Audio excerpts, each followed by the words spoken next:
Dear Father in heaven, Lord, we thank you for the Sabbath hours.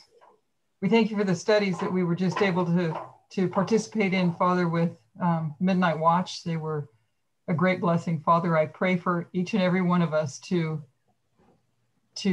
better understand the message of organization and the preparation, Father.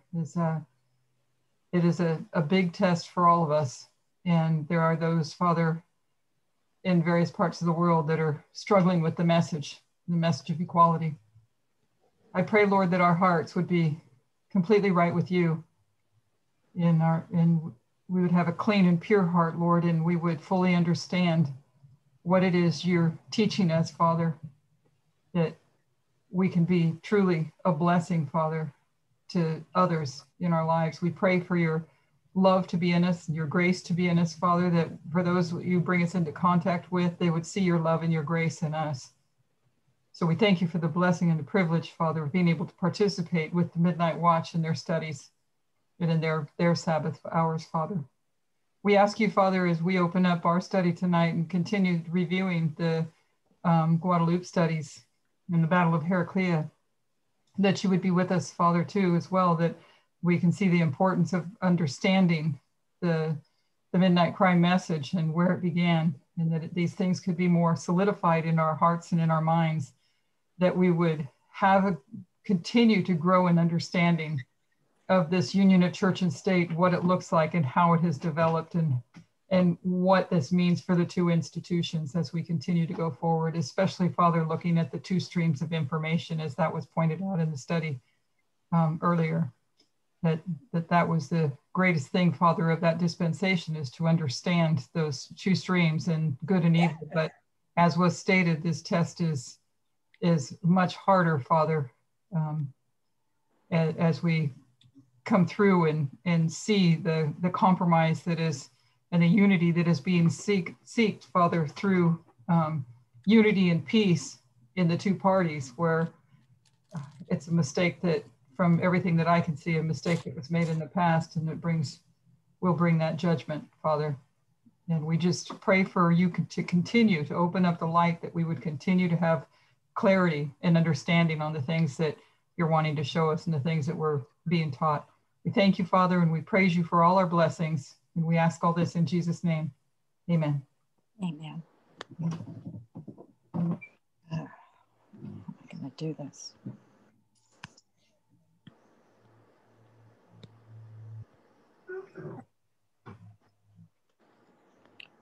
Can everybody hear me? Yes. Okay. Yes. Happy Sabbath, everyone. Sabbath. And yes, we're going to learn some good things in this study. I went through it earlier today, scanned it kind of, and in this way, my question is, are you going to, do you have this up on your end, Christine, the study? Yeah, can everybody see it? It says Camp Meeting Guadeloupe Heraclea. Yeah, Okay, great. Yeah, because this is the whole point, that everybody sees it. And so I can keep up with this as, from my phone on my end of things. So this is study number 10 of Guadeloupe, April 2019, and it's Heraclea. So I'm sorry that I missed last week, because this is so connected as we go along, and I did review that study last week too. So we'll begin, because this study is 44 pages, and I don't know if you want to try to keep this to an hour, and with 44 pages. It's 44 pages, but some of them are just, one sentence. So it's not like a whole lot. It's not anymore. It's just more pictures. Okay. Well, that's good. All righty. Okay, so as we pick up on the lines here, and you can stop me anytime if anyone would like to read as well, that would be good. So if there's any thoughts or questions, then yeah, just jump in. So the line, as we see it now, it's Pyrrhus, 2014 alliance. And we have, again, the E all the way across, which is the elephants. Apsis 2016, Heraclea 18, Asculum 19, Benevenum 2021, which is Panium, and Raphia underneath 2019. World War II, it's Western Front, invasion of Poland, August 1940, and below there, below the line there, towards the end, Eastern Front and Operation Barbarossa. So we'll begin the reading. We're going to start with a review of Pyrrhus, where we see the 4 battles: Apsis, Heraclea, Asculum, Benevenum. We'll want to refresh our memories of the history of Pyrrhus and World War II and the 2 fronts of World War II. So first off, there's a misspell there. Where? First off, that should be OFF. Oh, okay.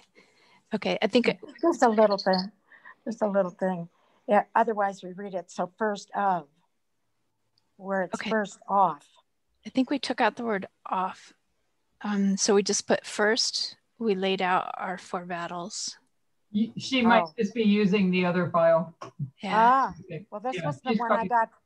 This is the one I got from the email. So there were 2 files on there. I thought I stuck all the stuff in there. Because this one's under the email that you sent me just a little while back. Okay, I don't know either. I don't know. Okay. It's okay. Just go ahead. We'll deal with what we see on our screen. No problem. Okay. All right.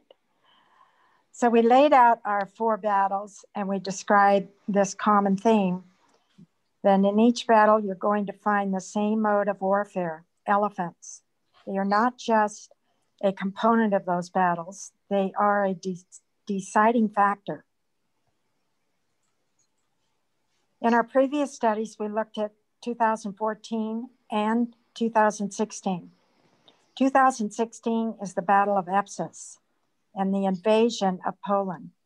We considered it from both the history of World War II and Pyrrhus. In fact, we looked at this way, Mark. 2016, was there a question? No, sorry. Okay. 2016 from 3 perspectives: the history of Pyrrhus, the history of Seleucus and Ptolemy, and the history of World War II. So he went through 3 different histories to break down the 2016 election. And they are all telling the same story, adding the different details into that picture. And 3 begin with an alliance, whether it's Demetrius and Pyrrhus, or Seleucus and Ptolemy, or Hitler and Stalin. They all tell the story of alliance. So we have another thought here from Antigonus, and this represents Clinton, Demetrius, Trump, King of the North, and Pyrrhus, King of the South, versus the 3 branches of government: executive, judicial, legislative, vs 3 allies: Cassander, Lysimachus, and Seleucus. And we'll get more into that as we go here. It'll be a really good breakdown. So yeah, I really enjoyed this study. So beginning with Pyrrhus and Demetrius, which was one of the main histories we discussed, we saw Antigonus and Demetrius fighting a common enemy: Seleucus, Cassander, Lysimachus, the 3 allies. Then we see Antigonus's name. It means to be like or compared to the ancestor, and going into this battle with one eye. He had already suffered the loss of one. And if we understood that Antigonus is like that ancestor in the history in Daniel is Alexander the Great, who established that empire and built up Greece. So remember that one point, the one eye. It really does, very interesting how this compares as we go. So we can connect Alexander and Antigonus, which is exactly what Daniel does in verse 4, skipping 4 Diadochi wars. We saw that Clinton and Trump are represented by Antigonus and Demetrius. One represents the empire builder and those who founded the Constitution. And one represents, is that a misspell? Demetrius? Demeter. I don't know if that's how you say it, Demeter or Demeter, but I think it's Demeter. Yeah, Demeter, harvest, and is going to bring the USA to a harvest time period. They are not fighting each other, but for control for the common enemy. Seleucus and Cassander and Lysimachus are 3 branches of the American government. Trying to get the flow going here. Government, executive, judicial, and legislative branch. Antigonus goes into this battle with one eye. Another description. Let me see. Okay, the lamb-like beast went into this battle with one horn, and you see that Republican horn broken. If you go to World War II again, you have 3 allies, Poland, France, and Britain. You see Poland was taken at once, and there is a long war with the other 2 allies, France and Britain.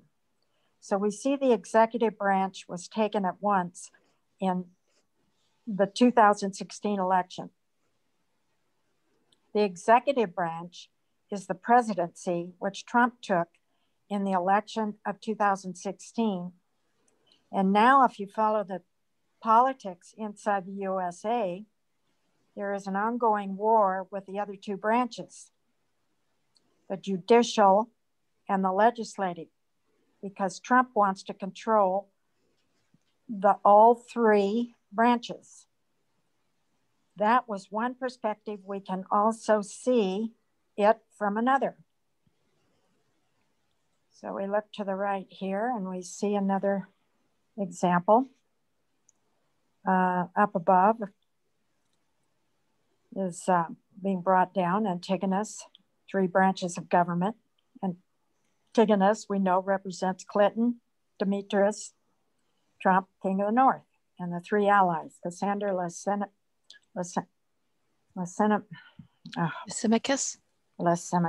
yes, thank you. Seleucus. So below that, Hitler begins World War II. So we have Stalin, we have Hitler, vs. 3 allies, Poland, France, and Britain. There's a line through that Poland. Because Hitler takes Poland right away. Ah, okay. Just like Trump takes the executive branch right away. Okay, good. Thank you. Mm-hmm. The lamb-like beast. Well, I read that, didn't I? Yeah. Okay. Next slide. All right. So we're going to look at Daniel takes the death of Alexander, skips 4 Diadochi wars, which he sees as noise, and goes from the cause, Alexander's death, to the effect, the breaking of one horn, the rising up of the 4 generals. This takes us from 323 to Ephesus, cause and effect. Any questions on that? No, no Okay, questions. Pretty self-explanatory. All right, we are doing the same thing in this perspective of Raphia, because when we are to talk about Raphia as a battle between the king of the north and the king of the south, Ptolemy and Seleucus, and for a few years we made Raphia the COP, close of probation, and placed it as a waymark. We want to know why they are fighting. Why are they fighting at Raphia? And if we do use the same model that Daniel gives us, we can go to the beginning of the wars, find a cause, and see Raphia is the effect. Instead of skipping 4 Diadochi wars, now we are passing over 4 Syrian wars. We are identifying them as noise and Epsis the cause. Raphia is the effect. Epsis is 2016, and Ptolemy and Seleucus are allies. So we have a little more clarification there with death of Alexander's cause. We looked at that in the prior slide.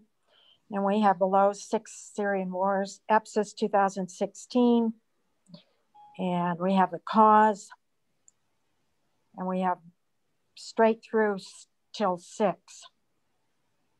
The cause, number 1, 2, 3, Raphia 2019, 4, which is the effect, Panium 5, and 6 is unlabeled there. How's Miss Sherry doing? What was that again?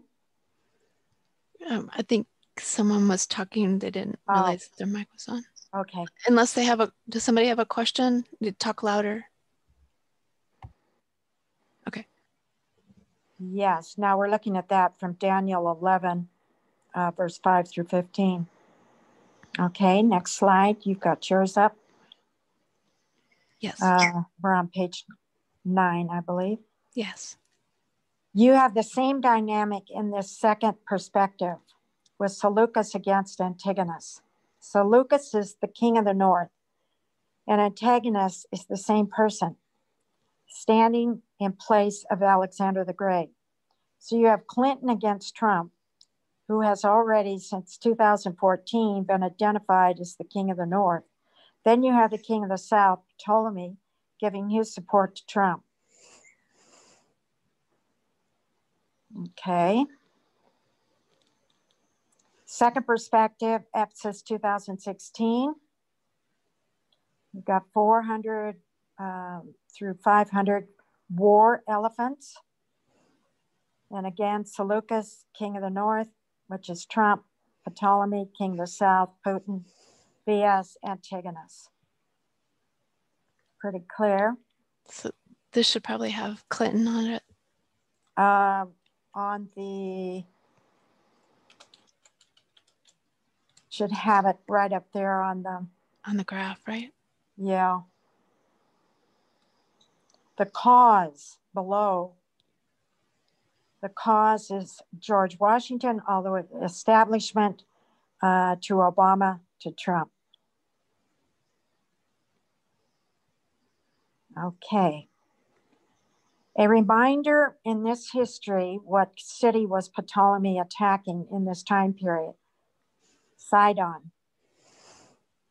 And in Acts 27, what did Sidon represent? The USA. So we can even in that history see that Ptolemy is not idle. He was doing a work. In this conflict at Epsis between Antigonus and the allies sparked a disagreement between Seleucus and Ptolemy over Creole, Syria. I hope that's the right pronunciation on that. Creole. Oh, I think it's coal. Coal, Syria. Okay, so the concept we need to consider in this history of the Syrian wars There are 6 of them. Does Seleucus want Egypt? Is that what he was trying to get? No. Seleucus was not trying to take Egypt, and Ptolemy was not trying to take Babylon. What both kings wanted was Kol, Syria. It's this portion in the middle that came under either one of their spheres of influence. And this is a reoccurring theme. So a few years ago, we would have gone to Daniel 11:40 and would have seen that the king of the south was defeated by the king of the north. But it only went to the neck because the country itself was not taken. And we would have said that that meant the king of the south was not properly defeated. But I just want us to note at that point in the Syrian wars, the 4th ends at Raphia and the 5th ends at Panium. And at either Raphia or Panium, do either party take the country of their enemy?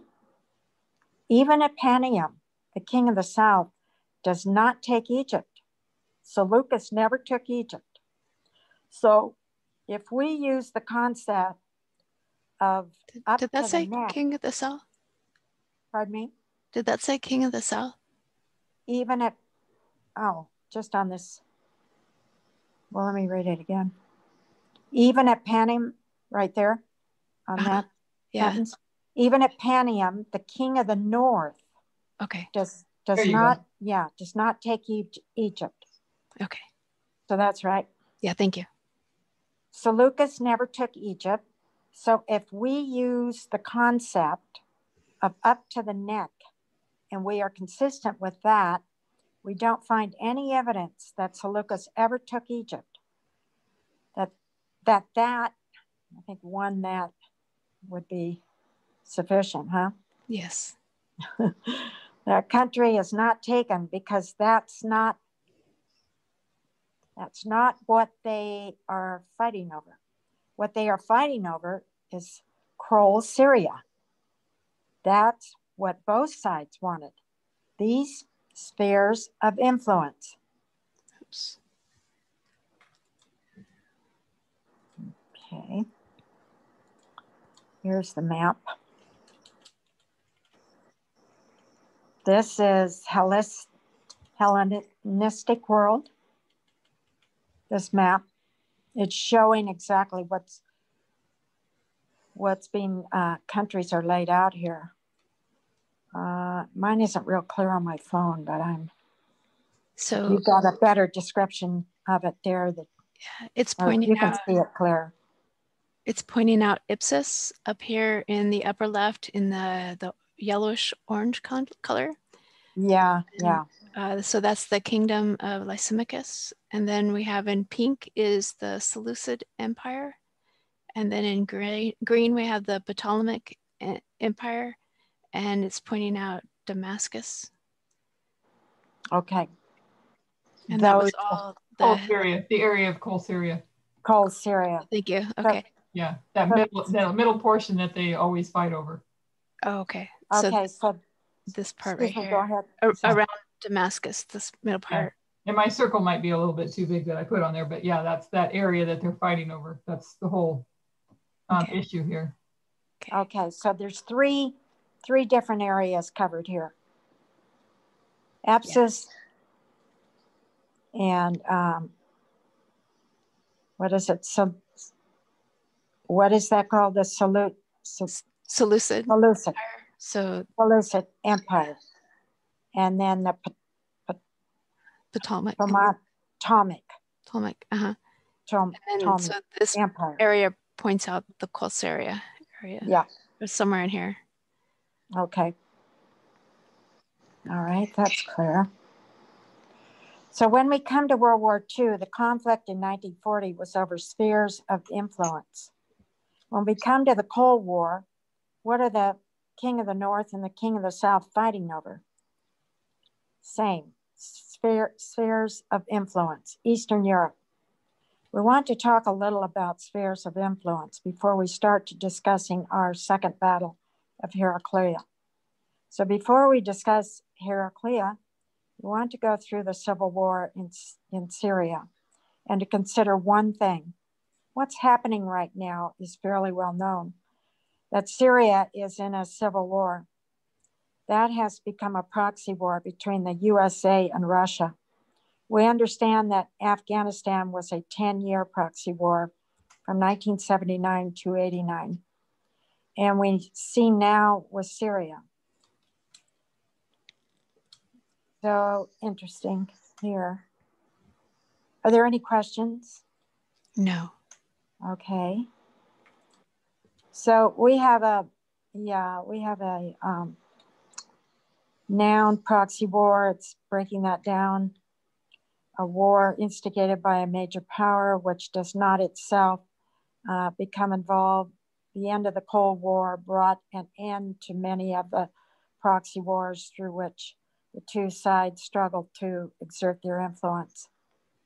So we can see the same thing going on with Christ.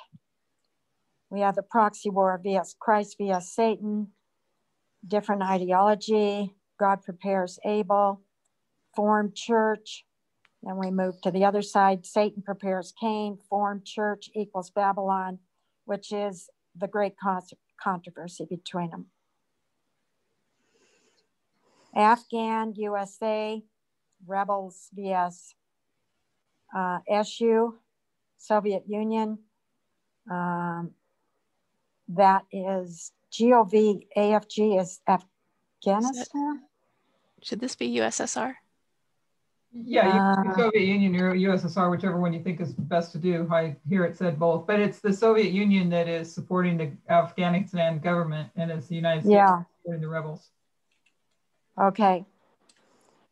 So yeah, on mine, I had Soviet Union here. So 40 years later, Afghan still getting destroyed, except US supporting Afghan government, Russia supporting rebels. It isn't over because political players propping up their side, sending more arms and money. 100,000 have died. Russia has basically switched sides. So they basically switched. So the USA back in the Afghanistan war is supporting the rebels. The USSR is supporting the government of Afghanistan. And 40 years later, what we saw was that the United States was supporting the Afghanistan government, and Russia was supporting the rebels. Yes, switch sides. So it just keeps on going, and they just keep supporting them. Exactly. Russia has pipelines into Europe, others do not, and ships are used and needed and are much more costly. 2009, Qatar, US wants to build pipelines, but we know why. I think it's involved with oil. Mm-hmm. So in 2009, Qatar has supplies or access to natural gas, and Russia supplies about 1/4 of Europe's natural gas and uses this for political leverage. So when Russia has conflict with Europe, it has a tendency to use the gas to manipulate them, particularly when we consider Ukraine and Georgia, where they had conflict with Ukraine. They waited until December, which is winter in Eastern Europe, and they turned off the gas supply, leaving many people in winter in Eastern Europe. No, I'm sorry, in Ukraine without the ability to heat their homes. So they tend to use this export for political leverage, which is why USA politicians have known for a long time that they need to bypass Russia. It will decrease Russia's political power so that other countries do not depend on their resources. And Obama spoke publicly about that in 2014. He said they needed to find another way to get natural gas into Europe that bypassed Russia. In 2009, Qatar comes up with a plan. Russia has pipelines into Europe, whereas other nations have to put it on tankers and send it in. That's much more costly and less effective. So what they need is pipelines. So Qatar comes up with this plan that they are going to take their supplies of natural gas and build a pipeline. This pipeline will go through Saudi Arabia, through Syria, through Turkey, and into Europe. Okay. Would anybody else like to read from your end of it, or? Read a little bit. Okay, thank you. By supplying Europe with natural gas from the Persian Gulf, they are going to be able to bypass much of that Russian market. But what's Qatar's problem? What is the issue with this picture? The problem is, whether it's obvious or not, much of the world now is divided into two spheres of influence. The exact same way it was divided in the Cold War, except now it is not as neat. Now it's spread out. It's spread out over the globe, and if you were to talk about U.S. and Russia, there's a problem. What is Qatar allied to? Whose sphere of influence does Qatar come under? It comes under the U.S. They have one of the largest American military bases in the Middle East. Qatar is an ally of the U.S. where they want to bypass Russia in the gas market. They need to build a pipeline. Saudi Arabia is an ally of the U.S., so they pretend to play both sides. And Turkey is an ally, so there's no problem with Turkey and Saudi Arabia. But there's a problem with Syria. So when Qatar puts forward this proposal and enacts permission of these countries to build this gas pipeline, Saudi Arabia and Turkey agree. But what does Syria say? No, they won't permit it because they have a boss in Moscow who does not want a U.S. ally supplying natural gas into Europe. And Syria's president, Bashar Hafez al-Assad, rejects this proposal. And the Qatar-Turkey pipeline was a proposal to build a natural gas pipeline from the Iranian Qatar South Par North Dome gas condensate fields towards Turkey, where it could connect with the Nabucco pipeline to supply European customers as well as Turkey. One route to Turkey was via Saudi Arabia, Jordan, and Syria. And another was Saudi Arabia, Kuwait, and Iran. Syria, rationale. Iraq, just to correct there. Oh, that should be Iraq. Syria. Okay, Syria. No, rationale for rejecting. In the previous one. No, that's okay, right there. A quote. He said Iran, but it's Iraq. Oh, okay. I see. Okay. Sorry about that. No worries.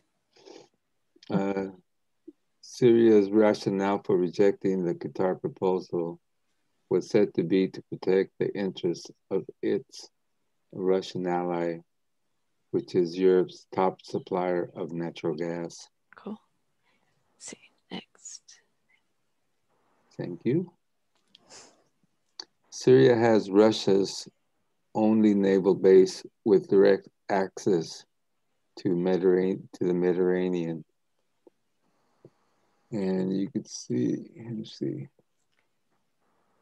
So here's Syria right there. And this is the Mediterranean, right? And then here's Qatar. And that's where one of the pipelines would start if the proposal would be approved, which it's not. And then here's Iran, and the pipeline would start here. I saw someone's, I think it was Elder Tess, she was pointing right here where the pipeline would start, and it would go through Iran, then through Iraq, and then through Syria, underneath the Mediterranean, and then into Greece. Yeah.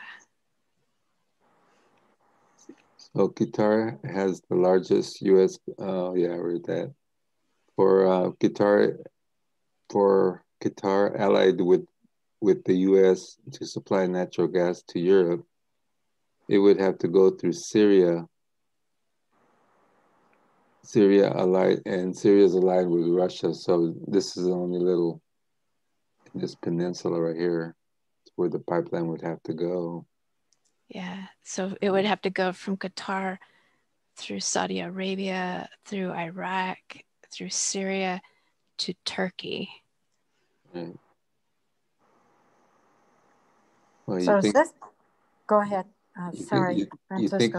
You think it could go up further east, but I think all this is really mountainous area, so you wouldn't be able to get it through the pipeline through there. Right. Yeah. So this pipeline is not completed yet. Is that correct? Well, the one that for Qatar was never approved. Syria said no, and so I don't know if they ever even started it because Syria said no. Yeah. So they weren't going to get very far. Right. Without Syria okaying it, it has to go right through it. Through them. Yeah. So does anyone know? I mean, Syria did approve the one for Iran. Did Iran ever start building it? I don't know. I think it's something that's not done yet, but yeah, they did. Okay. I don't remember the details on it, but I'm pretty sure it's scheduled to be complete here soon. Oh, wow. Okay. I'll try to look it up real quick because it's not fresh. Yeah, because this was done, when this study was done, it was 2019. So right. Wherever this might be right now in construction. Mm-hmm. But if Syria never approved it, then it's maybe they're just stymied. They can't go any further. I don't know. Right. So. Okay, we'll go with, let's see, Syria knows he's trying to bypass his ally in 2009, and they say no. Syria says no. And in 2011, Iran makes pipeline to go through Syria, and they say yes. But whole region is engulfed in a civil war. So that would slow things down. Yeah, definitely. Next, we have a picture of it. So this is the military situation in Syria, January 1st, 2020. And we have Syrian control. So the stuff in dark red is the Syrian army in control. And then you've got SAA, SDF control. I don't know who that is. SDF control, that's in yellow. HTS, I don't know. I think SA is Saudi Arabia. That makes sense. Yeah, okay. And that's the orange, so that would be all in here. SDF. Yeah, that's all in here. Yeah. Syrian defense. I'm not sure. Okay. SDF. Yeah. You've got. Might have to do with Syria. Yeah. Green. Here's the HTS. This is HTS. And then blue, TAF. ISIS control. That's the dark blue. That's okay. That can't be just the Mediterranean Sea. No. Where's the dark blue? I'm not seeing it. It's not showing the whole thing. Oh, maybe there's this one. Just this right here. No, where's that purple? I don't know. Oh, down below here? Yeah, there's a spot right here. Oh, that's occupied by Israel, or maybe not. ISIS control. Yeah. It could be ISIS control. Yeah. Huh. On the left side there at the bottom. Right. Okay. It's the Mediterranean you're looking at to the left, if that's what you asked. Please repeat. It's the Mediterranean that you're looking at on the blue on the left. Yeah, that's because I saw the blue over here. That to me, that looks like blue. I'm like, well, they can't be in control of the Mediterranean, so that can't be it. Maybe it's this, not the same color here. Maybe it's this big black spot is ISIS control. Maybe it's that. And then maybe this is purple. Yeah, because this is 2020. This is when they shrunk them down quite a bit. Okay. Oh, yeah, that was a year ago. They had a good portion of control when they, when they were from 2014 on, I think it is. I can't remember. The dates are not fresh in my mind either. But this is when they, and Trump claims to have defeated ISIS. Right. Shrunk ISIS control down a great deal between Syria and Iraq. Cool. Yeah. All right. Okay. Did you want to keep going, Francisco? Yes, Christine. Jump forward to 2011. There's another country with access to the Persian Gulf and the gas market. Who is that? Iran. They came forward with a proposal to take their natural gas from the Persian Gulf, and they are going to build the pipeline. The pipeline will start in the Persian Gulf and go through their country of Iran, then through Iraq, through Syria, under the Mediterranean Sea, and come out in Eastern Europe. I believe in Greece. So this is Iran's proposal. And to build that pipeline, which they proposed early in 2011, they need access to Iraq and Syria. Iraq says yes. What does Syria say? Syria says yes. Why? Where does Iran fit in our spheres of influence? They're allies with Russia.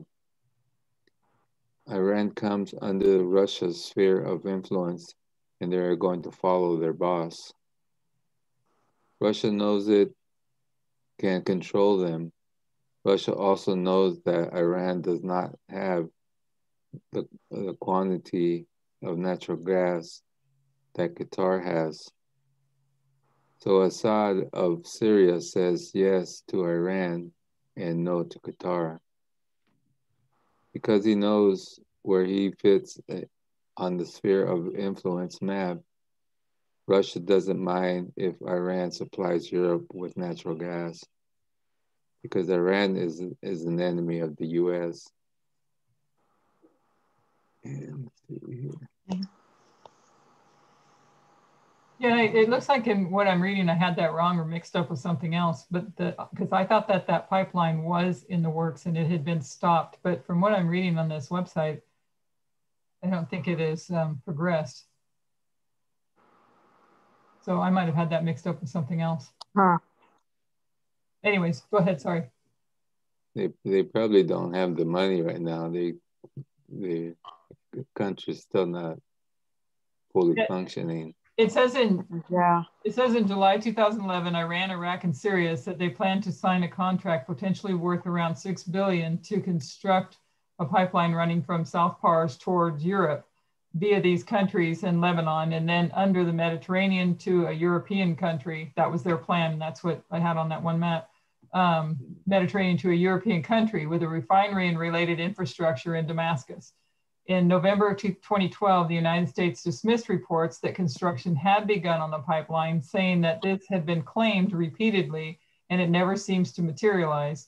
A framework agreement was to be signed in early 2013 and cost now estimated at $10 billion. Construction plans were delayed by the Syrian civil war in December 2012. the Oxford Institute for Energy Studies said that the project remains doubtful. It is not clear how such a project will be financed, given that both Iran and Syria are subject to strict financial sanctions.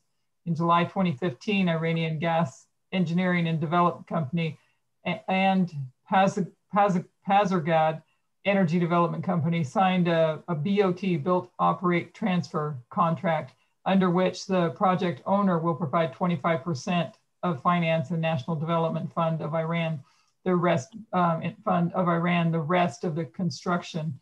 But then it says, it goes on to show that the first one that the USA we talked about was proposing didn't go, but then at the end it says that there have been no developments since 2013 and the project is presumed to be canceled. And that's the Iranian one that we're talking about right now. Right, and that kind of, what you just said kind of covers all of this. Yeah, I was on a different website, but yeah, okay. Well, actually, it looked like this paragraph you were reading verbatim. Yeah, the bottom part too, from what I put there, yeah. Yeah. Yeah, it's funny, it was a different website, but yeah. Okay, cool. All right, so here we go. So 2013, there's been not anything done since then. Right. Yeah. Yeah, like Francisco said, though, it's pretty devastated over there. I don't know. War and no money. Yeah. I think the U.S. still has Iranian assets frozen because of all the stuff that, all the things that all the different battles that we had against them. Because if Iran was able to do that, from everything that I've come to understand, and this one's not that fresh in my mind, but if Iran was able to do that, then because what Obama stated, and that comment was made earlier, what Obama stated was they needed to, I remember seeing him do the speech, that they needed to reduce, I don't remember the exact words, reduce dependency, Europe's dependency on Russia for energy. And so that's why they made the proposal in 2009. But they weren't able to go through with it because they couldn't get through Syria because Syria's allied with Russia. All right. So then Russia, then they decide to go from Iran and go through Syria, but that was okay because they were allied with, Syria was allied with Russia and they were okay with that. But they don't want them to have the control of the market because, like it was stated in the earlier, a couple slides before, that Russia can just turn off the tap and control people by turning off their heat in the winter. Yeah, and they'd have no problem with that for sure. So. Okay, we got the Syrian civil war, and we have the King of the South with Russia underlined, and Iran and Venezuela, Syria with President Assad, and you have versus and ISIS at the bottom. You have the King of the North, which is the USA underlined, Qatar, Ukraine, and Afghanistan. They have to keep their allies. Turkey was a U.S. ally to NATO. ISIS wanted to defeat them all, to defeat all of them. Sometimes fight Kurdish rebels. Kurdish, is that Kurdish? Okay, Kurdish rebels, and Syria supplies them. Sometimes fight Syria, Assad, and Saudi Arabia supporters, ISIS. They play one side off the other side.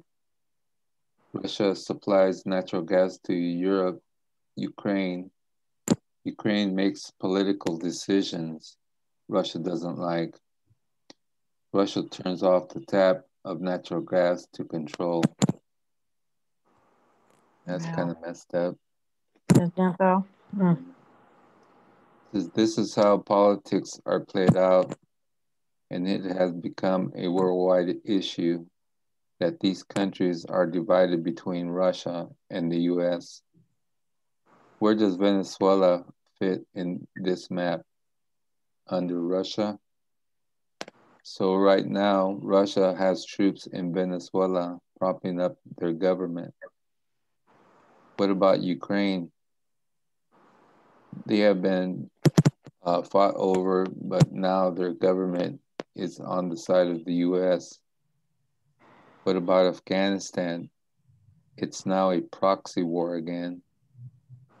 Now the government is on the side of the US, and as of recent history, Russia has begun to arm the rebels. You can go through most of the conflicts that have been developing over the recent times and see that the global structure, the global struggle or fight that is going on is over spheres of influence. And this comes back to the story of Ptolemy and Seleucus. What did these sides actually want?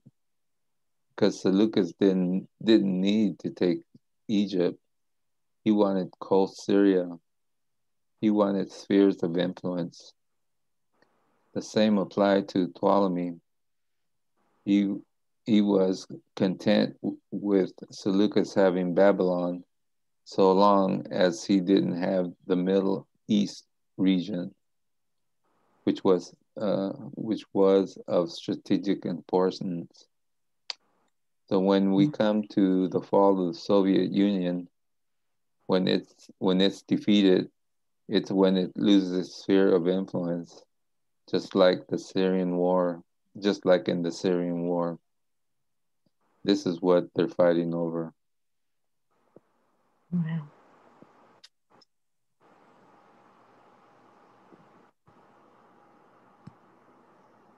So this is just the map we went over again. Right, and they're showing that middle circle is the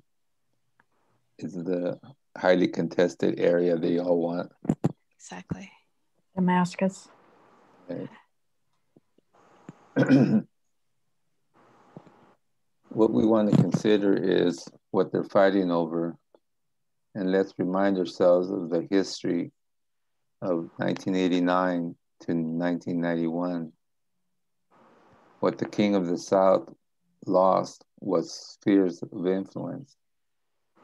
And as he progressively lost spheres of influence, the US rose up as the world's only superpower, which means that when we come to the history of Raphia and Panium, what history is going to be repeated?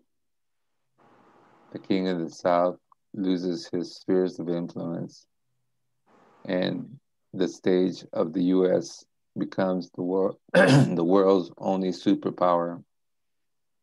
It's a repeat of history, but instead of it all being over Eastern Europe, and even when we think of that, it wasn't so simple. No, fighting over Cuba and Afghanistan, that was a conflict between the Soviet Union and the US. It became a battle of South America, not just Eastern Europe, but we are finding ourselves in a situation. It crept up on us largely without notice, where Russia has regained its political power. The world is divided again into two spheres of influence that became most clear in 2011. Soon after Syria accepted Iran's proposal, it became engulfed in a civil war that was not a coincidence. And that civil war has not been going on for 8 years because the rebels are so strong. It's because Russia and the US keep propping up opposing sides.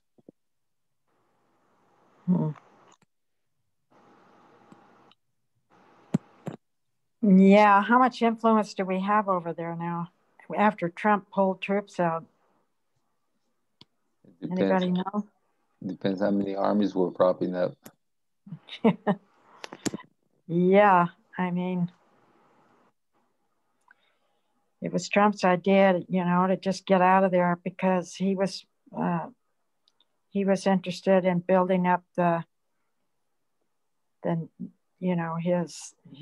his country here. Right. Get out of these wars, and let's America's gonna let everyone just deal with their own problems over there. So I'm sure that we still have troops over there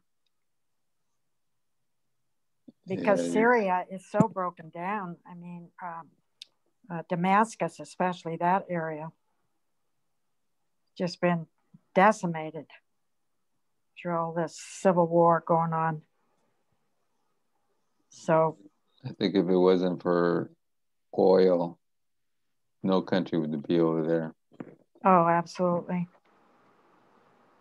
Yeah, it's going to look a little different with Biden now, I think. He wants to try to work with Iran, and but things have really advanced with Iran because they've got their eyes on their nuclear ambitions, and they've accomplished quite a bit since Trump said, forget it, we'll just put sanctions on them, and I'm not going to work with them.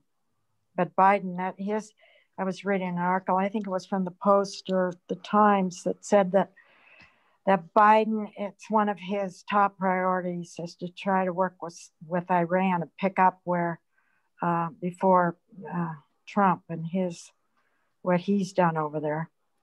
So I guess it's another thing to watch. What will actually happen, Isn't Iran the one we didn't do that, but President Trump killed their general? Yes. That Iran? Yes, and also their nuclear scientist, the head of the nuclear program, was killed by Israel, but the United States intelligence was working with them to do that. So they have a real vendetta against us at this point right now. Iran does. Yeah, I'd keep one eye on them at least. Yeah, absolutely.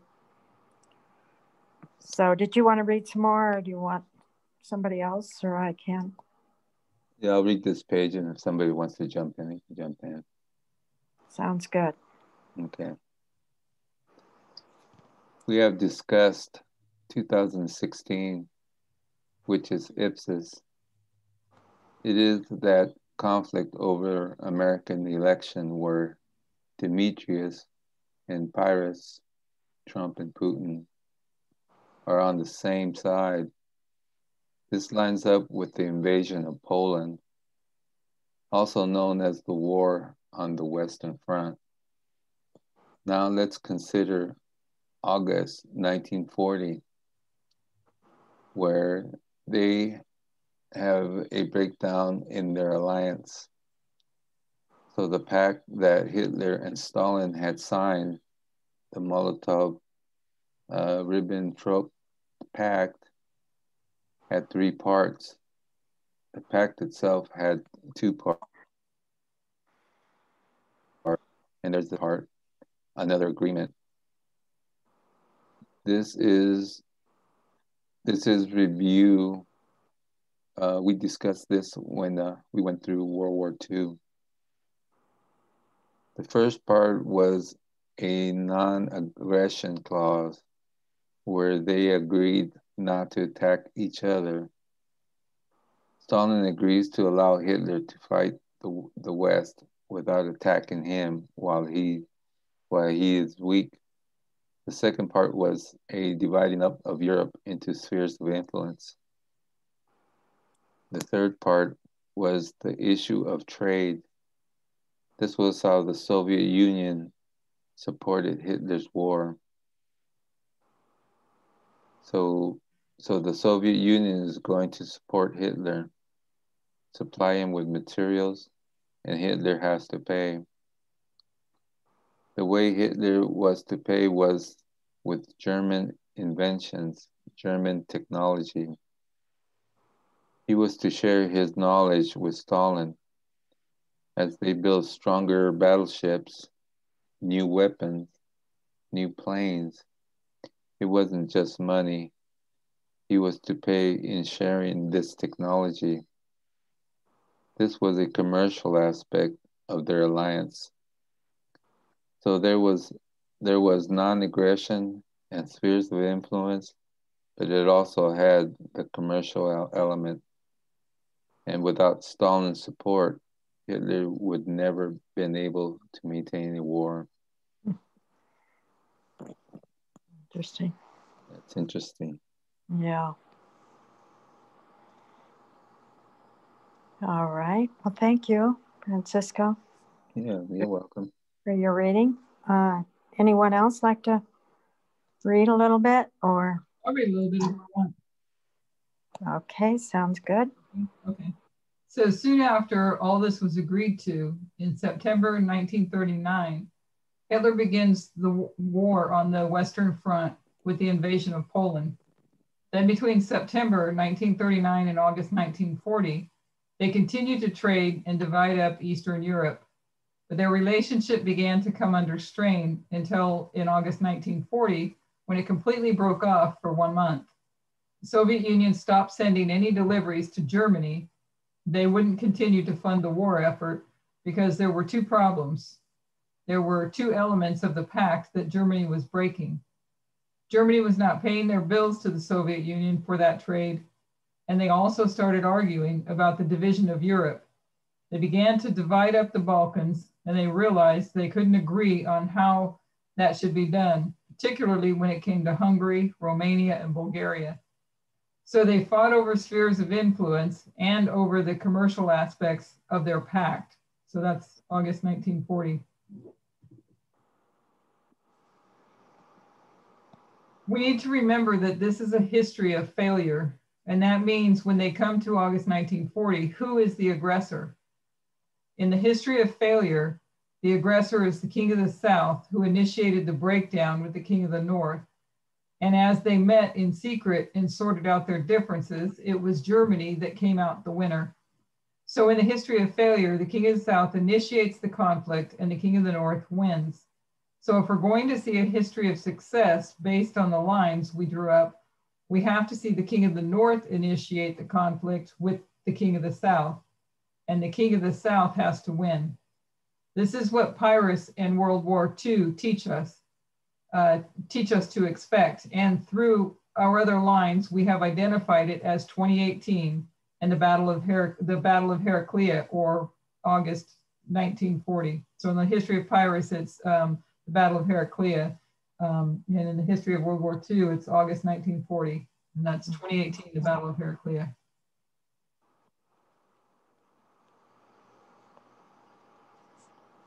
For the remainder of our time, we're going to trace the relationship between Donald Trump and Vladimir Putin from the 2016 election until the end of 2018. We're going to find for the majority of that time, the alliance remains strong.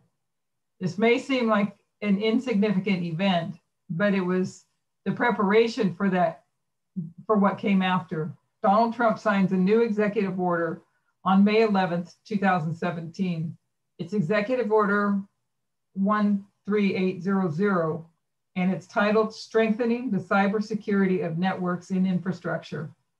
This was signed only a few months after the 2016 election.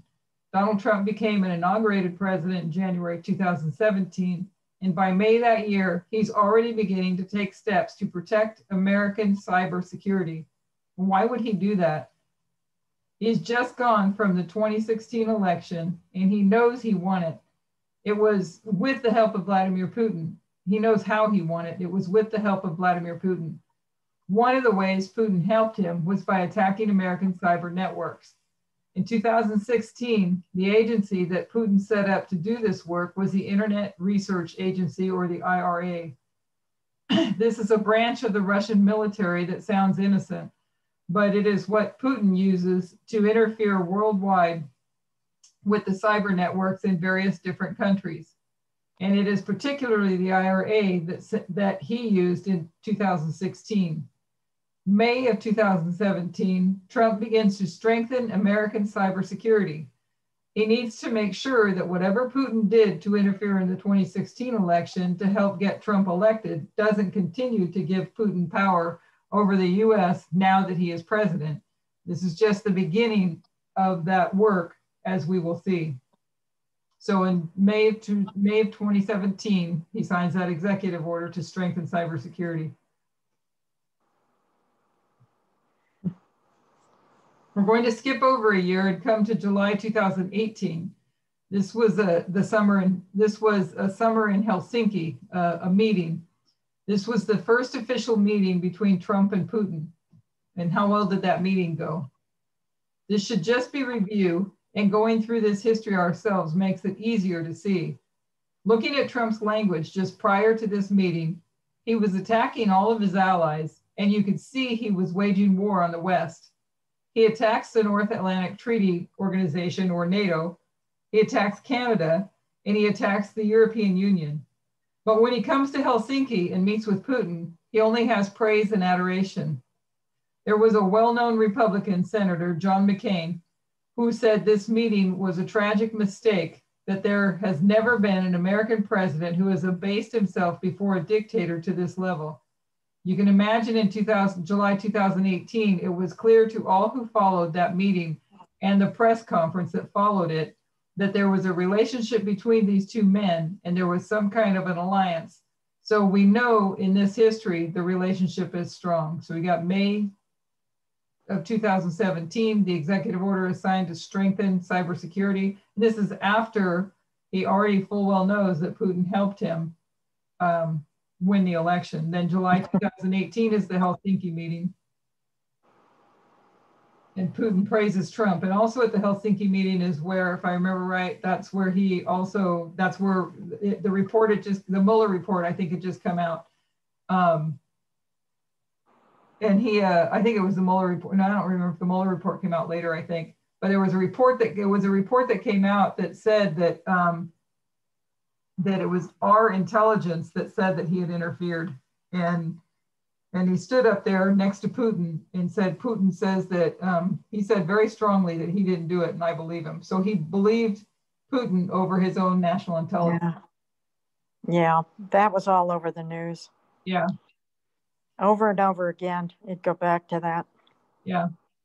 So, and I'm surprised at that time that people didn't think anything. There was people that didn't think anything was wrong with that. Again, this all goes back to the Midnight Crime message, having to understand the two streams, because the stream on the right of the conservative side, they were not seeing these things. And it seems pretty obvious to see when you have the president of the United States praising a dictator that there's a problem. And they ignored it, let it go. I didn't see it. Anyway, so we'll jump a couple of months to September 21st, 2018. What Trump did in 2017 with the executive order 13800, he now continues that work with the National Cyber Strategy, or NCS. This is a new strategy to protect American cyber networks. The last time America had a new cybersecurity strategy was 15 years earlier in 2003. And when Trump introduces the NCS, he wrote the first pages for that strategy, where he makes that comment that we have been discussing. It's in this new NCS where he says the rise of the internet corresponds with the US as the world's only superpower. And as he is strengthening the American cybersecurity, he's reminding them of the history of the United States from 1989 to 1991. And he is saying we were dominant then, and that corresponds with our interaction with the internet as it rose up.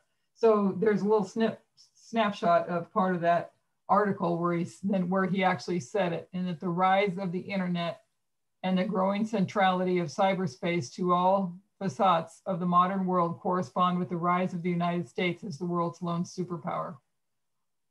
And so that was September 21 of 2018. I went to go find that document, was it yesterday, I think? It's a little bit harder to find today because when the White House switches over, they just pull everything from before, and you can, things are sparse. And so on the White House site, you can't find this document anymore. I had to go look elsewhere. I don't think I found it on the White House. I'm not sure. I don't know, but if anybody wants it, I have it. Okay, I did find it. Okay, good. Wow, that's incredible. Thank you for that, Christine. Yes, did you want to go ahead and read a little more? Yeah, I will. Okay, so then Trump identifies why he is bringing in the NCS. He says the United States is being challenged. It's being undermined and attacked by 4 particular enemies. And even in peacetime, remember in our history, there is no clear division between war and peace. Russia taught us that. And now in peacetime, that's kind of an interesting little reference to what the thing we're looking for. We can't find the war and peace thing. Russia taught us that. Right. And That's now, right. and now in peacetime, America is finding itself under attack from 4 primary enemies.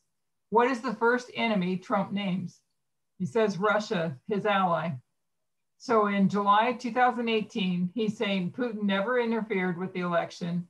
And now in September, he's telling Putin 2 painful things. The first thing he's reminding Putin of is the fall of the Soviet Union, and that would have hurt.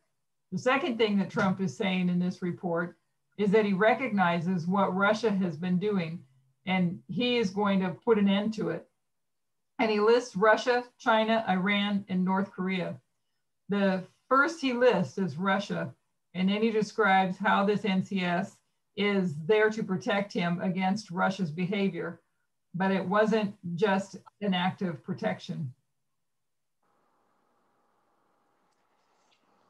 Wow. Is that, do you think it's a connection to this NCS with all this cyber attacks that Russia's been doing even recently? Say that again. I'm sorry. I was typing to Sister Lana. Oh, okay. Yeah, the NCS during, of course, when Trump was in, you know, it was just a few months ago. It was the attack from Russia, you know, the cyber attack. Yeah, that was something. Yeah, I don't know how much that probably relates to this and all the chaos that's gone on in the White House. But this particular incident is what is the breakdown of their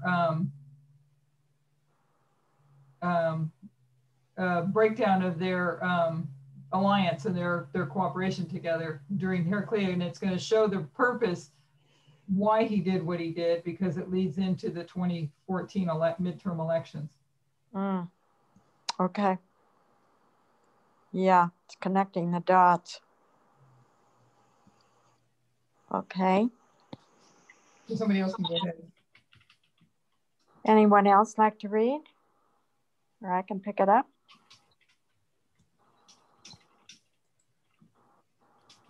I'll go ahead then. All right. So John Bolton, the National Security Advisor for Trump, he advises Trump on national security, and he gave more details about what the strategy was designed to do. September 20th, when this strategy was beginning to be revealed, he makes an interesting statement. He says what this strategy is designed to do is to allow the USA to no longer just act defensively, but now they can act offensively.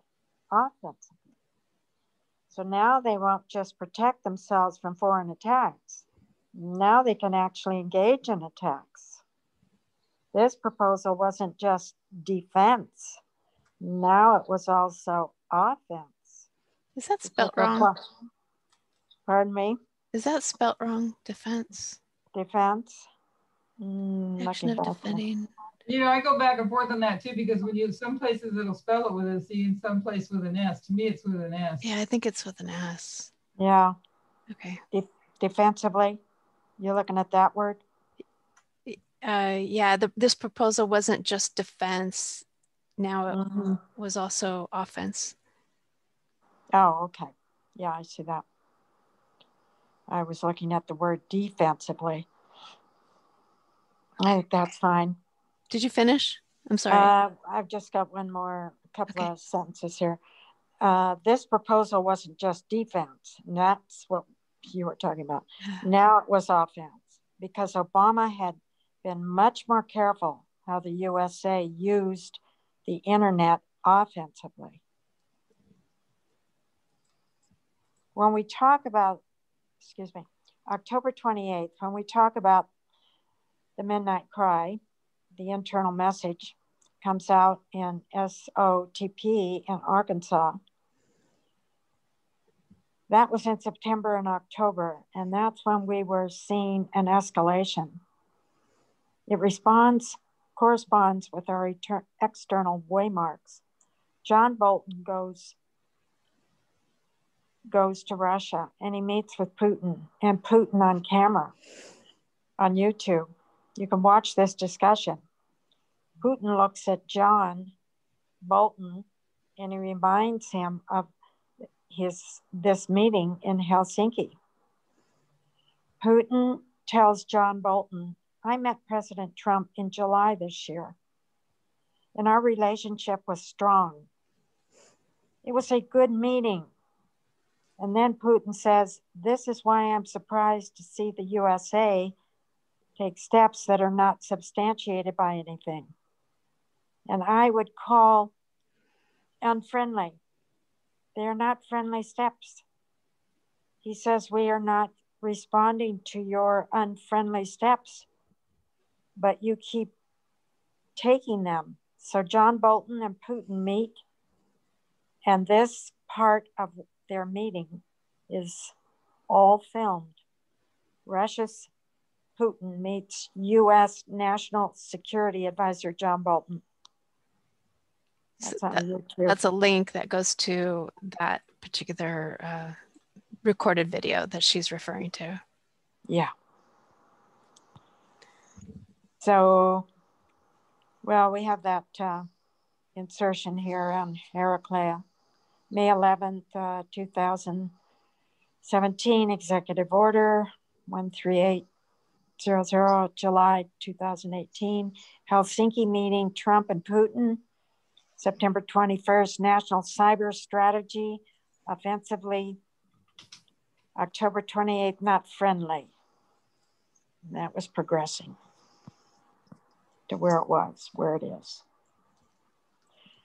So already by October, who's coming against who? Who's initiating conflict? Trump. We're heading towards a time period of early November, which was the American midterm elections, October 31st. A few days after this meeting, John Bolton gives us a clue about what is happening. He gives a speech and he says that the USA right now is currently undertaking offensive cyber operations. He's using this strategy, and the USA is now acting offensively to protect the midterm elections.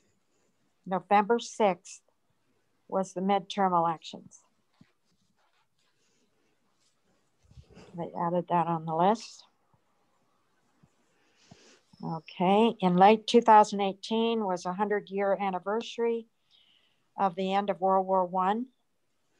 To commemorate the end of World War I, many of the world leaders met in France, and both Trump and Putin were to be there. And they had a meeting scheduled on the sideline. Trump canceled that meeting. He wasn't willing to meet with Vladimir Putin. And about a week later, on November 16th, Trump completes this work of setting up this cybersecurity plan. And he creates a cybersecurity agency within the Department of Homeland Security. CISA equals Cybersecurity Infrastructure Security Agency. And this is the combination of what he has been trying to do. Shows on this little box here as it progressed, November 9th through 11th. Meeting canceled. This goes on. It will pick up on the next slide. Soon after this, November 25th, there's a conflict. Where? Russia and Ukraine. Ukrainian ships sailed into Russian waters where they aren't allowed to go without permission. Ukrainian ships always sailed through that water, and the permission given was more of a formality than it had ever been an issue before. But Russia uses their failure to ask permission as an excuse. They fired and seized those naval vessels. They took those ships and all those crew members, some of whom were injured. And this was such an escalation of tension between Russia and Ukraine that Ukraine started to prepare for a hot war, and they declared martial law and postponed their elections. So beginning November 25th, on this one date, there is major conflict between Russia and Ukraine. It shows it there. Next page. Early December, there was to be a G20 meeting in Buenos Aires. This was to be another meeting between Trump and Putin. On November 29th, Donald Trump cancels this meeting. He cancels it by Twitter on his way to the G20. And the reason he gives for canceling it is because of Russia's behavior against Ukraine. Because Russia has not released the ships and the sailors. He will not meet with Vladimir Putin. He would be willing to meet with him again once Putin releases those ships and makes peace with Ukraine. This took Russia completely by surprise. By the time you get to November 29th, you can say this relationship is broken apart. This is in 2018, right? It's November 29, 2018. That's correct. Yeah. Okay, December 19th is one of those days where everything seems to happen at once. Trump made a number of announcements. First, he is removing all the troops from Syria. We just discussed Syria. Trump is removing all of his troops, no longer has any quarrel with Assad because ISIS has been defeated. So he's giving up Syria. He announces that he is removing half of all the troops from Afghanistan. And what is Syria and Afghanistan? Proxy wars between Russia and the USA. And he is surrendering them. And another announcement, he's removing sanctions on a Russian oligarch, Oleg Deripaska. Why were there sanctions on Oleg? We briefly discussed the oligarchs and how they work for Vladimir Putin. There were sanctions on Oleg Deripaska because Putin used him to interfere in the 2016 elections. So we could go into the history of particularly relating to that election and trace the role of Oleg. If you trace what Russia wants, the financial element that they were trying for in the 2016 election, it's for the removal of sanctions. There's a meeting in Trump Tower. It was over sanctions. There's interaction between Trump's campaign team and members of the Russian government. They are related to sanctions. Anything you see Putin trying to get in that history, even the language he used in July in Helsinki, what Putin wants is the removal of sanctions. So you have the breakdown of the relationship between Russia and the USA leading to December 19th when Trump completely capitulates and relates to two elements. One is commercial and the other is spheres of influence, repeating the history of World War II. Well, so that is, yeah, we see this listed here, what we just read, the event that happened. And then Molotov-Ribbentrop Pact, non-aggressive spheres of influence and trade and commerce.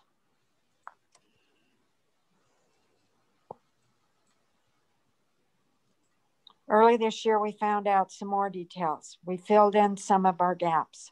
John Bolton said the USA was undertaking an offensive operation to protect the midterm elections. Now we know what that was. And in this history, November 6th, surrounding the midterm elections, the USA launched a cyber attack against the IRA. And they completely shut down that Russian agency for the time period surrounding the midterm elections. So these were not empty words. They really did launch a cyber attack against Russia. And then in the history of World War II, they have issues over trade and spheres of influence. They met in secret, sorted out their differences, and the relationship was stronger than before. So for him to go from being elected, knowing that Putin helped him get elected, using this technology to 2017 signing the executive order, and then 2018 putting it into action, making it the national cyber strategy, where they're going to actually work offensively, and then to actually do it.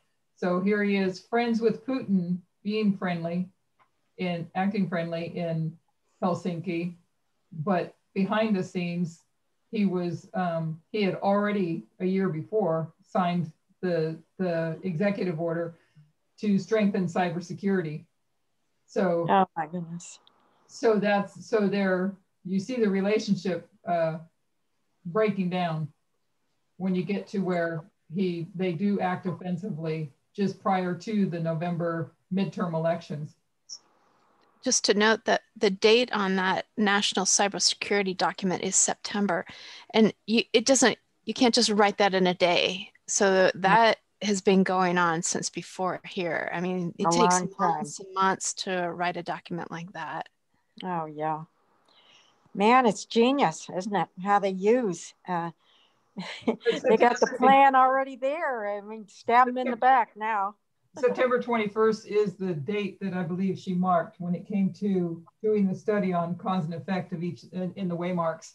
Yes. For Heraclea, she marked September 21st mm-hmm. because that's when they decided they were going to work offensively. Right. Yeah. Even though it wasn't fully established yet. They were just getting it going in September. Well, that's when it was formalized. The documentation, yeah. It was in September is when the document came out. So it was formalized, right? Yeah. I don't know if you call it formalized, but yeah, that's when the document came out. And they were going to act offensively.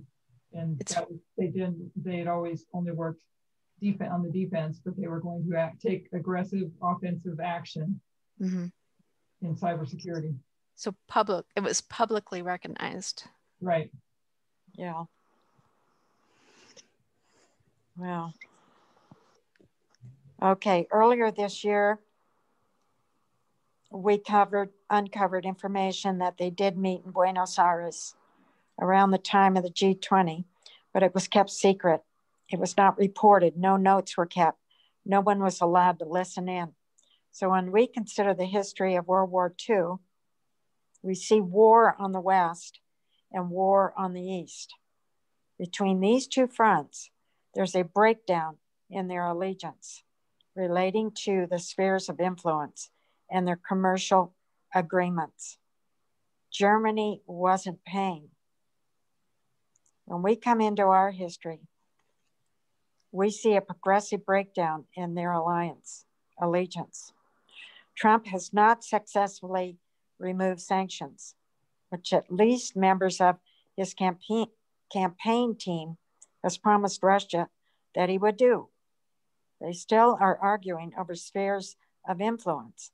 And the final element of that is Ukraine, November 25th. There's a cyber attack.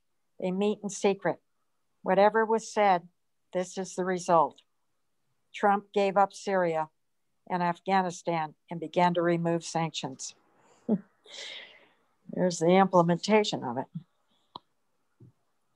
So it's official. Congress has handcuffed Donald Trump on Russia. On Wednesday morning, President Trump grudgingly signed a bill into law that imposes new sanctions on Russia and sharply limits his ability to lift them.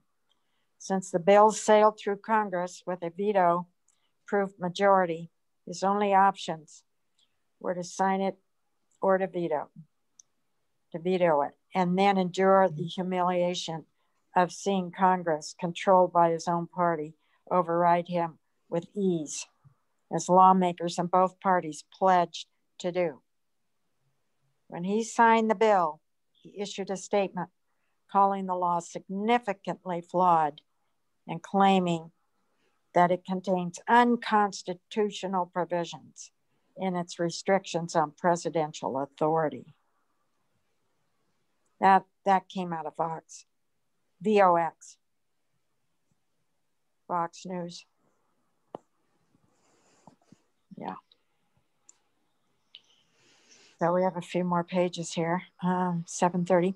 And a reminder, when we consider dates, when did Donald Trump win the 2016 election? November 9th, 2016. But there's two actual elections. November 9th is the election of the people. But the way the US election system is set up, it's not enough. There is another election called the Electoral College. That election was December 19th, 2016. So with the Battle of Ipsos itself, you have two votes, two dates, November 19th and December 19th. November 9th and December 19th. November 9th, yeah. Yes, November 9th and November 19th, or December 19th. Okay. When we come to our history, we see Heraclea on December 19th, 2018, and you should already be aware Asculum is November 9th, 2019. So December 19th fits into our pattern, and that was not designed before. One other detail. Throughout the history from 2016 to the end of 2018, Donald Trump is being restrained by his generals, powerful, influential generals who become part of his government and prevent him from making decisions like these. One by one, those generals either quit or are being fired until only one remains. The last of all the generals who was willing to stand up against Trump in this was Jim Mattis. When he saw that Trump had done with Syria and Afghanistan without consulting him, he resigned, wrote a letter to condemn Trump for this. The news reports from this day, the news stations we should be listening to recognize that that last general that had restrained Trump had just been removed from his position. He resigned, and then just for effect, Trump fired him. December 19th of 1941 is when Adolf Hitler took control of his army from that of his generals. He decided that he would dictate the movements of his army and compose the strategy. He released himself from the restraint of his generals. December 19th, 1941, Donald Trump did the same thing, December 19th, 2018. Here's Jim Mattis. Yeah.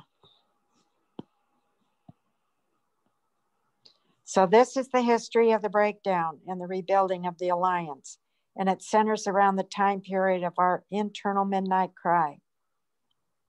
We can see that it was the King of the North that initiated that conflict and the King of the South that came out winning. On December 20th, Vladimir Putin holds a 4-hour news conference and praises Donald Trump. He says that Donald Trump made all the right decisions, and it is such a shame that his country is not supporting him. And he blames the Democrats, all of these other parties of the USA. He launches into this defense of Donald Trump. So you can see December 19 and definitely December 20, that their alliance is strong. This is the story of the Battle of Heraclea, King of the North and King of the South.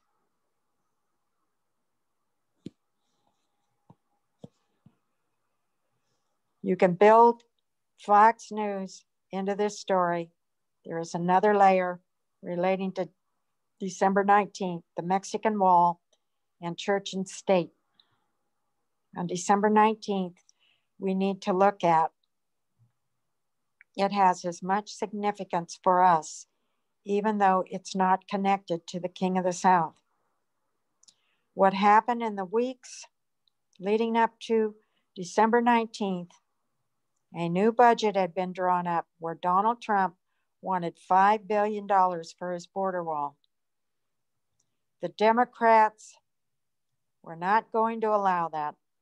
They offered him about $1.6 billion. So there's a fight over the border wall leading up to December 19th. In early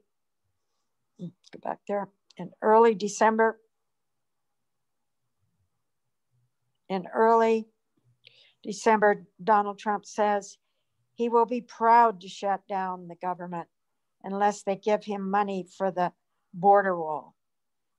Early on the day of December 19th, he indicates that he will not shut down the government, but he'll continue to fund the government to operate, even if they do not give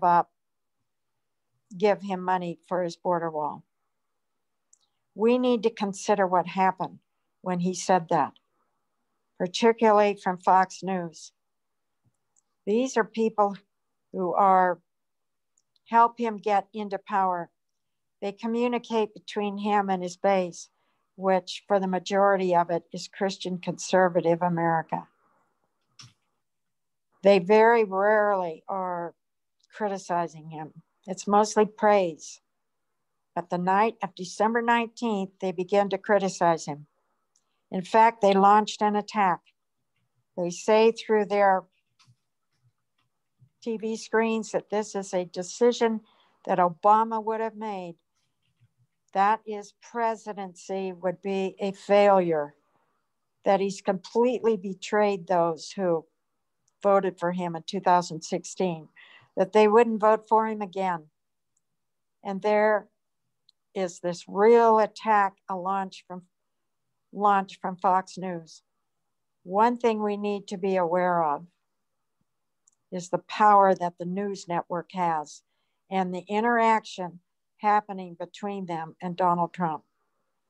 There's this growing belief inside America that Trump is a prophetic character. Fox News themselves held a poll. The poll was related to Donald Trump's election and whether or not God placed him in power. They found that 1 in 4 Americans believe that. The majority of evangelical Christians in America, something like 67%, believe that he's been raised up by God to do work in the country to bring them back to Christianity. These are people that watch Fox News. It's the base that they began to set up intentionally from 1996 when Fox News began, that they would be a news station for American conservative Protestants. That was their business plan, not a result.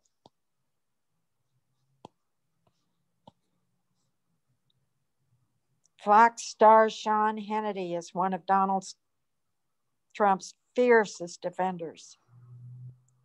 Here's how he and the president became close. That is a Business Insider post. Be one of the clients of Michael Cohen, the attorney for President Donald Trump. Several news outlets reported. Monday's revelation wasn't the first time. Trump and Hannity have been linked. The pair have been close for years, well before Trump announced his candidacy for presidency. In fact, Trump and Hannity have benefited from each other's platforms immensely. Hannity lent unwavering support to Trump when other news outlets were critical of him, while Trump's frequent appearances on Hannity's show boosted Hannity to some of the highest ratings in cable news. Look inside the relationship of Trump and Hannity to see what they first bonded over and how close they remain today. And even today, today. Should I go ahead and read this? These captions here on the pictures? That's up to you. This is just showing the connection that he has, and we can, from everything that I've understood, I don't turn on Fox News, but I get a few people that send me information that they say, but he's still defending. Oh, he's still with Hannity. Oh, yeah. They're changing their tune on what they're saying now, though, a little bit. But yeah, there's strong connection. It's proven true. Yeah. Okay. So. Okay, well, was that the last one? Yeah, that's the last page. Thank you. Okay. Well, yeah, that did. It was less than, I thought it was around 45 pages, but. Well, yeah, it was, I forget, 41. 41. Still, yeah, it's just because there's many pictures. Yeah. Exactly. Yeah. Nice. Very good study. All these studies are good on Acts 27. I'm so glad the Lord led us to this, to reading these and reviewing them. They're so timely for us right now. Yeah, to do review. Yeah.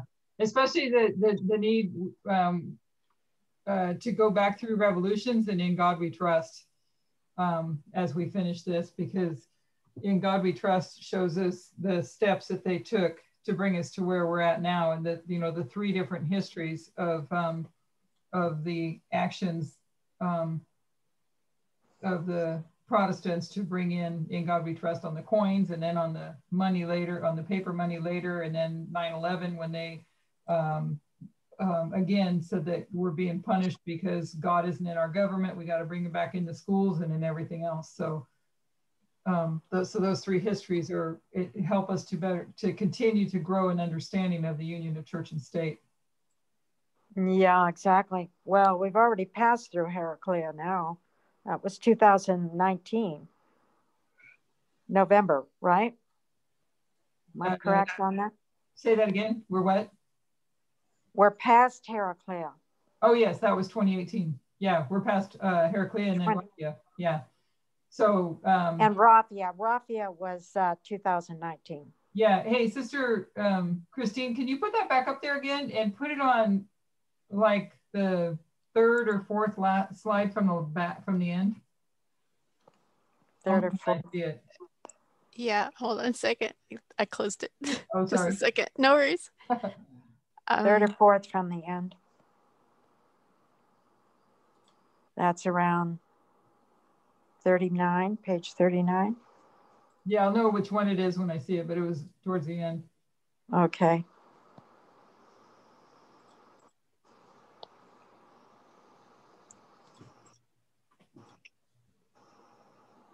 Can you see it? Is it say camp meeting? Yeah. Okay. So just jump down to like the third or fourth from the end. What page is that? I'm looking at it from my end. I'm not sure. She gets there. Okay. The one before it, the one right before that. Okay, yeah, because that one showed us you have to use your mouse on the right-hand side, the lower line there. I was going to point it out when we did it, but anyways, you see Ipsos was November 9, 2016, but it's also marking the election November 9, 2016. And then December 19 was the electoral vote, which you see up on the top there, the November 9 and the December 19th. I probably said that wrong, November 9 and December 19th. I think we all tongue-tied that a couple times. So November 9 and December 19th of 2016. So you had November 9, December 19, and then when you go to Heraclea, she marks with the resigning of and then being fired of Jim Mattis. the last general, and she lined that up also with Adolf Hitler on December 19, 1941, when he took control of his army. So December 19th, Heraclea, that marks the end of Heraclea. And then that where it says Asculum, that's November 9, 2019, Raphia. So the December 19 there is actually 2018. And then November 9 is under Asculum is 2019. So you have 20. This right here is 2018? Yeah, December 19 is 2018. Yeah. Yeah. What page is that on? 38. Oh, okay. And then November 9 Asculum, or Raphia as we know it, is 2019. So what she was showing was the chiasm there as well. You had November 9, December 19, and then you had December 19 and November 9. Oh, okay. Glad you pointed that out. But that's the ipsis. The ipsis was not part of the it's not part of the Diadochi Wars, right? I'm going to make sure I say this right. And then you had the Pyrrhic Wars. It's been a while since we've been on that study. So ipsis was separate from those wars, but there are 4 battles that she marks on the line. Ipsis, which was not part of the Pyrrhic Wars, but then you have Heraclea, Asculum, and Panium. And Beneventum. Beneventum, yeah. Beneventum. Right. Yeah, I said Panium, sorry. Beneventum. Heraclea, Asculum, and Beneventum. Good night, Sister Donna and Brother Renee. So yeah, Heraclea, Asculum, and Beneventum being Panium. So, but anyway, she was marking their chiasm with November 9, December 19, and November 9. Cool. That is so interesting. Right. And also interesting is that cause and effect, right? And cause and effect. Yeah. Yes. Yeah. Very important. So just because you, Sister Jackie, said something, I wasn't sure what it was. You didn't realize that it was the end of Heraclea. So yeah, that was the end of Heraclea there. Then we've already passed Asculum, which is Raphia, and we're headed to Beneventum, which is Panium. Panium. Yeah. So the battles are already gone, and as she's been marking too, those 3 battles mark this progressive steps of a dictatorship.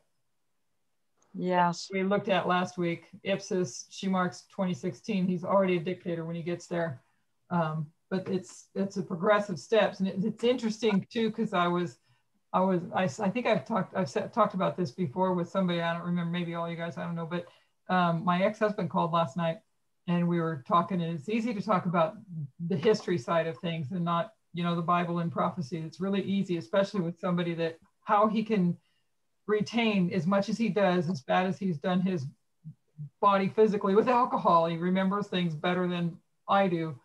But I had asked him a while back, and I remember how long ago, quite a while back.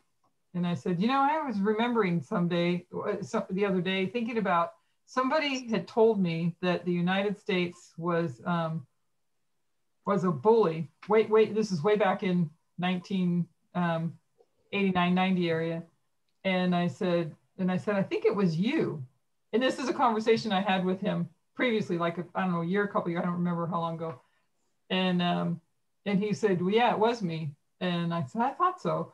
And so we were talking a little bit about it. So last night that came, that came into the conversation again, because if you look at this, it's in the study that we did last week, the Lines of the Revolutions, showing that all that we were reading about, in 1989, 91, at the fall of the USSR, and how the United States is now the only superpower, but they weren't really exercising or what's the word, projecting that power, and how they built up to projecting that power. So this, if you mark we marked 1989, and I don't think this has ever changed with Manasseh, showing those 4 steps, those 4 main kings, Manasseh, Jehoiakim, Chin, and Zedekiah. So it's those progressive steps, but she's also showing that 2016, Trump is dictator when he gets there. He's already a dictator. And it's the progressive steps of getting to the point of Sunday law. So I thought it was really interesting what she talked about today with the Biden win, because, you know, I've been thinking about that all week. If we didn't know what we did, what we do know, we'd be looking at him and as this breath of fresh air. And yet we know he's a compromiser, and going for unity is not going to be taking the stand that needs to be taken. Yeah. To, you know, and we're at, I don't remember how she worded it, maybe somebody else does, but there comes a time when there's no tolerance, and I think something along those lines, that it's not to be tolerated. And you know, and if you go back to the Civil War and you look at what they did, that what they were supposed to do and didn't do, you know, we're here with Biden now, and he's and we went through that with the Biden study as well.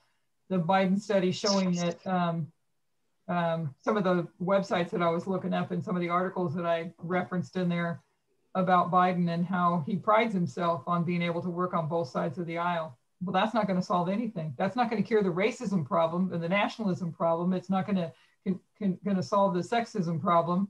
It's going to preserve the union, if I'm understanding and following correctly. Yes, I saw that too. When I heard Elder Tess give the thoughts about Biden. Yeah, and plus he's a compromiser, but he wants to make, you know, peace with everybody. Yeah. So whatever that looks like, you know, with how this plays out, we know it's, yeah, we know it's not going to bring about the kind of peace we were looking for. No. No. Very destructive, because it, as Sister Lana says, it's a cause and effect, and the causes have already been, the situations in the past have already been brought up. Things have been done, choices have been made, seeds have been planted towards this. And so that's not going away. It's just going to have an effect now, you know, for where we are in our history. So cause and effect. You don't just say, oh, it's all God's fault. Yeah. It's not all God's fault. We know that. It's that's what I was reading. Oh, where was I reading it? I think it's in the Psalms. I'll have to try and find it, maybe bring it up tomorrow. I think we talked about it. I think I brought it up in another study just last week. Where was it? But it was, I think it was in the Psalms. I'll look at it up tomorrow, but it was basically showing just that very thing, that we do this to ourselves. Yes. We do it to ourselves. And it's interesting how she was saying that God is limited. We do it to ourselves. We've brought these things on ourselves. Yes. Yeah. And the patience of God with humanity. Wow. Yeah. You know. So, well, we can close. It's getting late and everybody wants to get a good night's rest. Thank you, Sister Jackie. That was a study. Oh, thank you so much. I mean, this is such a blessing when we're all together to be able to, you know, read it out and talk about it. And yes, I just want to apologize for my end, though, with my computer issues. And I'm just... No need to apologize. It's no worries.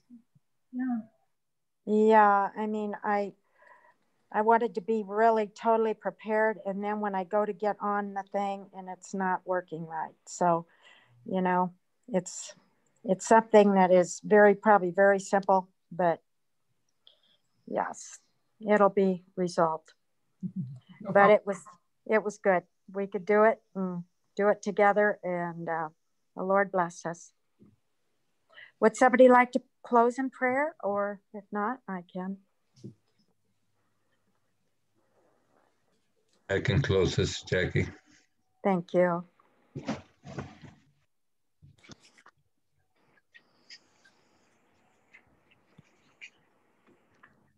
We thank you, Holy Father, for this assembly. We assemble under your name, Lord,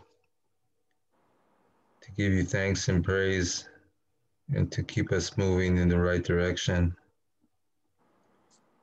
We thank you for your holy presence today. We ask for your blessings here forward and into the Sabbath. And we thank you for everything that you do, Lord. We pray in the holy and mighty name of Yeshua. Amen. Amen.